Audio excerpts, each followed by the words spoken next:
اعوذ باللہ من الشیطان الرجیم۔ شیطان مردود سے میں اللہ کے پناہ مانگتا ہوں۔ أفأمنتم أن يخسف بكم جانب البر أو يرسل عليكم حاصبا ثم لا تجدوا لكم وكيلا۔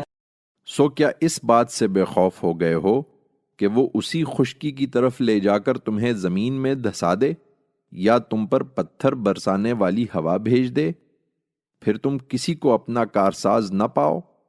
أم أمنتم أن يعيدكم فيه تارة أخرى فيرسل عليكم قاصفا من الريح فيغرقكم بما كفرتم ثم لا تجدوا لكم علينا به تبيعا۔ یا اس سے بے خوف ہو گئے ہو کہ تمہیں دوبارہ سمندر میں لے جائے، پھر تم پر ہوا کا سخت طوفان بھیج دے اور تمہاری ناشکری کے بدلے تم کو غرق کر دے، پھر تم اپنے لیے کوئی ایسا حمایتی نہ پاؤ جو اس پر ہمارا پیچھا کرنے والا ہو۔